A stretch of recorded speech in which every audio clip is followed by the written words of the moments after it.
살고 언제나 기쁨을 간직하고 사는 사람은 모든 슬픔도 밝은 얼굴로 바꾸어가며 살지. 때로는 기쁨에 때로는 슬픔에 주어진 삶 속에 밝은 웃음 지으며 주님의 사랑을 모르는 많은 사람들에게 오늘도 우리 밝은 얼굴로 사랑과 기쁨을 나누어주며 살지. 아주 조그마한 일에도 우린 즐거워하면서 모두가 부르는 사랑의 노래, 주를 사랑하는 노래가 온 세상에 울리네 영원히. 주를 사랑하는 노래가 온 세상에 울리네 영원히.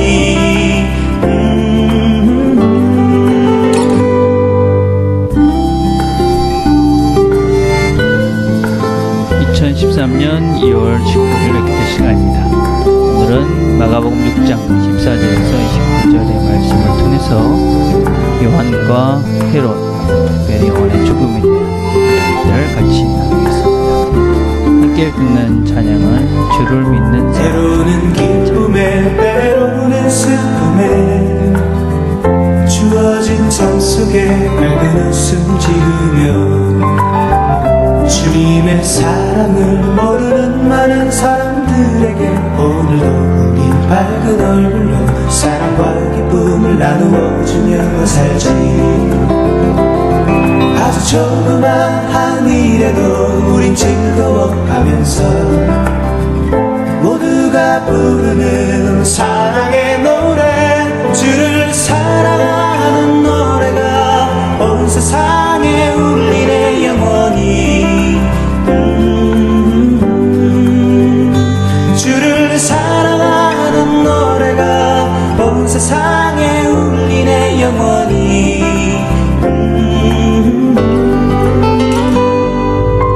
주를 믿는 사람은 즐거운 소리로 사랑의 노래를 부르며 살고 언제나 기쁨을 간직하고 사는 사람은 모든 슬픔도 밝은 얼굴로 바꾸어가며 살지.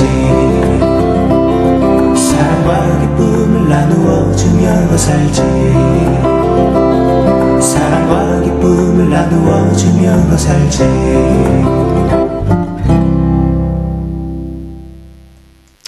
하나님 아버지 감사합니다. 오늘도 하루를 시작합니다. 하나님께서 은혜를 베푸셔서 오늘도 우리가 우리 주변의 사람들에게 하나님의 사랑을 잘 나누며 사는 좋은 하루 되도록 하나님 축복해 주옵소서. 예수님의 이름으로 기도드립니다. 아멘. 우리가 같이 나눌 말씀은 마가복음 6장 14절에서 29절까지의 말씀입니다. 제가 천천히 봉독하도록 하겠습니다. 16장 14절. 이에 예수의 이름이 드러난지라 헤롯 왕이 듣고 이르되 이는 세례 요한이 죽은 자 가운데서 살아났도다. 그러므로 이런 능력이 그 속에서 일어나느니라 하고 어떤 이는 그가 엘리야라 하고 또 어떤 이는 그가 선지자니 옛 선지자 중에 하나와 같다 하되 헤롯은 듣고 이르되 내가 목벤 요한 그가 살아났다 하더라. 전에 헤롯이 자기가 동생 빌립의 아내 헤로디아에게 장가든 거로 이 여자를 위하여 사람을 보내어 요한을 잡아 옥에 가두었으니 이는 요한이 헤롯에게 말하되 동생의 아내를 취한 것이 옳지 않다 하였습니다. 헤로디아가 요한을 원수로 여겨 죽이고자 하였으되 하지 못한 것은 헤롯이 요한을 의롭고 거룩한 사람을 알고 두려워하여 보호하며 또 그의 말을 들을 때에 크게 번민을 하면서도 달갑게 들음이러라. 마침 기회가 조금 날이 왔으니 곧 헤롯이 자기 생일에 대신들과 천부장들과 갈릴리의 귀인들로 더불어 잔치할세. 헤로디아의 딸이 친히 들어와 춤을 추어 헤롯과 그와 함께 앉은 자들을 기쁘게 한지라. 왕이 그 소녀에게 이르되 무엇이든지 내가 원하는 것을 내가 구하라. 내가 주리라 하고 또 맹세하기를 무엇이든지 내가 내게 구하면 내 나라의 절반까지라도 주리라 하거늘. 그가 나가서 그 어머니에게 말하되 내가 무엇을 구하리까? 그 어머니가 이르되 세례 요한의 머리를 구하라 하니 그가 곧 왕에게 급히 들어가 구하여 이르되 세례 요한의 머리를 소반에 얹어 곧 내게 주기를 원하옵나이다 하니 왕이 심히 근심하나 자기가 맹세한 것과 그 앉은 자들로 인하여 그를 거절할 수 없는지라. 왕이 곧 시병 하나를 보내어 요한의 머리를 가져오라 명하니 그 사람이 나가 옥에서 요한을 목베어 그 소반을 얹어다가 소녀에게 주니 소녀가 이것을 그 어머니에게 주니라. 요한의 제자들이 듣고 와서 시체를 가져다가 장사하니라. 아멘.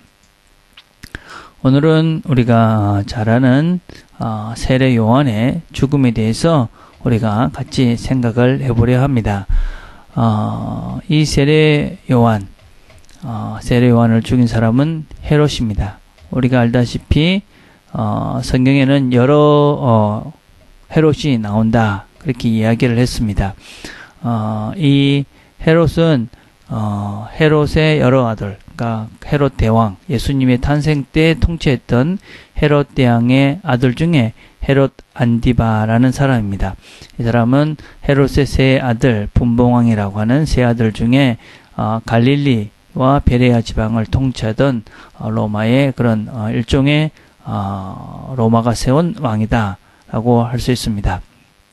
예수님의 이야기가 많이 증거되어졌고 이 이야기를 들은 헤롯은 세례 요한이 다시 살아났다 그렇게 생각을 했습니다. 왜냐하면 그 세례 요한을 자기가 죽였고 그것이 자기 스스로 생각해도 옳지 못했다고 생각했기 때문에 헤롯은 늘 마음에 이 세례 요한에 대한 부담감을 가지고 살았다 하는 것을 볼 수가 있습니다. 우리는 그 다음에 이 마가는 이 헤롯이 죽인 이 세례 요한에 대해서 아주 세례 요한의 죽음에 대해서 자세하게 설명을 하고 있습니다. 헤롯, 이 사람은 자기 동생 빌립의 아내 헤로디아에게 결혼을 했습니다. 그래서 그것이 잘못되었기 때문에 요한은 그 잘못을 계속 지적을 합니다. 이 이야기를 들은 헤롯은 요한을 감옥에 가둡니다. 그렇지만 이 헤롯은 요한의 지적이 옳았기 때문에 그를 함부로 하진 않았습니다. 그러나 이 헤롯과 결혼했던 헤로디아는 이 요한을 원수같이 여겼고 기회가 있으면 어쩌든지 요한을 죽이려는 생각을 했습니다. 그런데 잔칫날이 되었고 그때 이 헤로디아의 딸이 춤을 추었고 그리고 그 춤의 대가로 헤롯은 무엇이든지 구하면 주겠다 그렇게 약속을 하고 이 헤로디아의 딸은 헤로디아에게 무엇을 원할까 그렇게 물어보고 헤로디아가 요한의 머리를 달라 하니까 이 헤롯은 자기 한 말 때문에 요한을 죽이는 그래서 그 요한의 머리를 그 여자에게 주는 그런 이야기가 그리고 요한은 그렇게 삶을 마무리하였고 요한의 제자들이 와서 장사 지냈다 하는 이야기가 오늘의 이야기입니다. 오늘은 우리가 두 사람을 생각을 해봅시다. 헤롯이라는 사람과 요한이라는 사람입니다. 헤롯. 우리는 헤롯이 자기가 잘못했다는 것에 대한 지적을 받았고 그리고 그것에 대해서 자기도 잘못했다는 것을 알고 있었고 그래서 그것을 어떤 면에서는 받아들이려고 그래도 양심의 가책을 느끼면서 그렇게 살고 있었습니다. 그러나 헤롯은 그 자기가 잘못했다는 지적은 받았고 양심의 가책도 느꼈지만 실제로 그는 돌아서지 않았습니다. 그래서 결국은 더 큰 죄를 짓게 됩니다. 돌아서지 않고 결국 사도 이 모든 사람들이 알고 있는 이 세례 요한을 죽이게 되고 그리고 그는 더 큰 본민 가운데 살고 있는 이 헤롯을 보게 되어집니다. 헤롯은 예수님의 이야기를 듣는 즉시 요한이 살아났다. 그 이야기 속에는 그가 얼마나 이 요한의 죽음에 대해서 자기가 잘못했는지를 늘 인식하고 살았다 하는 것을 그리고 그것이 얼마나 부담스럽게 그의 삶 속에서 작용하고 있었다 하는 것을 알 수가 있습니다. 헤롯에게도 기회가 있었습니다. 그를 잘못했다는 것을 지적했을 때에 돌아설 수 있는 기회가 있었습니다. 그리고 몇 번의 어떤 면에서는 그런 마음이 들었을지도 모릅니다. 그러나 그가 돌아서지 못했던 것은 그 주변에 있는 헤로디아가 분명히 방해했을 것이 확실합니다. 그래서 이 헤롯은 돌아서서 어떤 면에서는 자기의 잘못을 회개할 수 있는 기회가 있었지만 하지 못했고 결국은 더 큰 죄를 짓고 맙니다. 우리가 인생을 살아가면서 돌아설 수 있는 기회가 있습니다. 새롭게 시작할 수 있는 기회가 있습니다. 그런 기회를 저버리게 되어지면 어떤 때 우리의 양심을 찌르는 말씀을 들을 때가 있습니다. 그럴 때면 우리는 돌아서고 새롭게 시작해야 됩니다. 그런데 그렇지 않고 그 양심에 찔리는 소리를 들었음에도 불구하고 우리가 꿋꿋하게 그냥 고집스럽게 계속 죄의 자리에 있게 되면 더 큰 죄를 지을 수 있다 하는 것을 명심해야 됩니다.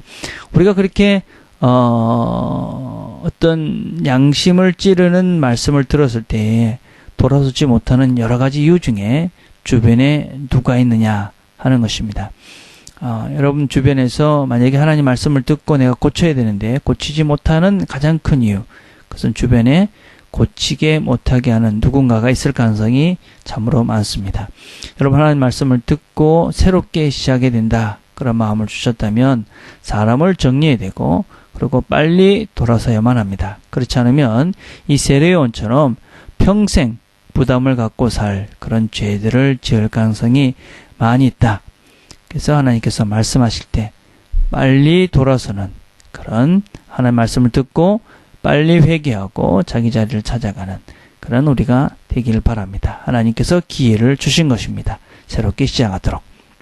자, 두 번째 우리는 이 세례 요한의 죽음을 한번 생각을 해봅시다. 요한, 참으로 예수님께서 평가하실 때에 여자가 여인이 낳은 사람 중에 가장 큰 자라는 평가를 받은 이 세례 요한. 어떤 면에서 선지자로 많은 사람들에게 칭송을 받았던 세례 요한. 그리고 겸손했습니다. 다른 이 주님에게 신들매도 풀지 못할 정도로 이렇게 나는 가난한, 나는 정말 아무것도 아닌 그런 사람이다, 이렇게 겸손했던 그런 사람의 발에 세례 요한이었습니다.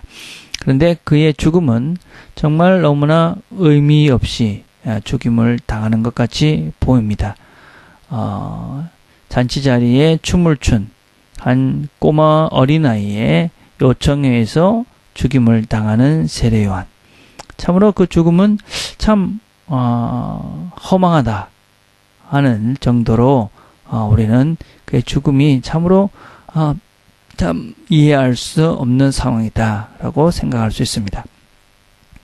근데 우리가 이 세례 요한의 죽음을 생각하면서 참 여러 가지를 생각하게 하는데, 우리는 어떻게 죽느냐, 또 어떻게 사느냐 하는 것 참 중요합니다. 근데 더 큰 것이 있습니다. 더 큰 것이 무엇이냐면 그의 삶을 누구를 위해 살았고 누가 그의 삶을 평가하고 어떻게 평가하느냐 하는 것이 더 중요합니다. 사람들이 보기에는 참으로 한심한 듯한, 허망한 듯한 그의 죽음. 그렇지만 그의 죽음이 누구의 기준에서 허망한 것이냐면 이 세상의 기준, 세상 사람들이 보기에 영광과 어떤 세상 사람들이 보기에 뭔가 이렇게 그럴싸한 죽음이 아니기에 우리가 보기에 참 허망해 보입니다. 그러나 그의 삶은, 그에 대한 평가는 주님께서 이미 하셨습니다. 여자가 낳은 자 중에 가장 큰 자의 삶을 산 사람이 바로 세례 요한이다 라고 주님은 평가하십니다. 우리의 삶과 죽음에 대해서 누구의 평가를 기대하며 살 것인가? 우리는 아직 사람들이 나를 어떻게 평가할까? 이것에 너무 많이 집중해 있고, 그래서 그런 폼나는 어떤 면에서는 참 멋진 그런 평가를 듣고 싶은 사람들로부터 그것 때문에 어떤 면에서 본질적인 것들을 잃어버릴 때가 참 많이 있습니다. 정말 하나님께서 보시기에 멋진 인생이라고, 참 큰 인생이라고 평가받을 수 있는 그런 삶의 길을, 우리가 삶을 살아갈 수 있는 저와 여러분들이 했으면 좋겠습니다. 세례 요한의 죽음은 우리가 보기엔 허망해도 세례 요한은 아마 그렇지 않았을지 모릅니다. 그의 죽음조차도 어떤 면에서는 정말 소리 없이 아무것도 아닌 것 같이 사라졌기에 그는 그의 역할을 잘 감당하고 정말 사라진 어떤 면에서는 소리와 같은 자의 인생을 잘 살았다라고 볼 수가 있습니다. 이제 주인이 나타났기에 종은 소리도 없이 사라져가는 것입니다. 우리의 삶 가운데서 우리가 하나님의 영광을 위해서 하나님을 위해서 나는 소리 없이 사라지고 하나님만 나타날 수 있는 인생을 산다면 하나님께서 우리의 삶들을 하나님께서 원하시는 삶을 살았다고 하나님께서 우리의 삶을 높여주시는 것을 우리가 경험하며 살 수 있게 될 것입니다. 우리의 인생을 사람이 아닌 하나님께서 원하시는 하나님의 평가가 정말 큰 자로서 하나님이 평가가 정말 하나님이 원하시는 삶을 살았다고 평가할 수 있는 하나님 앞에서의 삶들을 살아가는 저와 여러분들이 다 되기를 간절히 바라겠습니다. 기도하겠습니다. 하나님 아버지 참 감사합니다. 오늘은 기회를 놓친 헤롯과 어떤 면에서는 소리 없이 사라진 세례 요한을 살펴보았습니다. 우리에게 기회가 주어졌을 때 새롭게 시작할 수 있는 믿음과 용기를 주시고 요한처럼 겸손하게 소리 없이 사라져도 하나님의 평가를 기대하며 이 땅의 삶들을 하나님의 뜻대로 살아가는 우리 모든 식구들 되도록 하나님 축복해 주옵소서. 예수님의 이름으로 기도드립니다. 아멘. 오늘 먼저 우리가 이런 것들을 한번 묵상해 봅시다. 내 마음에 찔림이 있음에도 불구하고 고집을 피우고 있는 것은 없는가? 하나님께서 회개하라고 고치라고 말씀하시는데 끝까지 내가 고집스럽게 바꾸지 못하고 있는 것은 무엇인가? 한번 생각해 보셨으면 좋겠습니다. 화요일은 우리가 리더들과 또 허브 멤버들을 위해서 기도하는 날입니다. 여러분의 리더들, 저를 포함해서 전도사님과 또 리더장들을 위해서 기도해 주시고 리더장들은 또 여러분의 멤버들을 위해서 이렇게 기도하는 시간들을 가졌으면 좋겠습니다. 개인적으로 기도하는 시간들을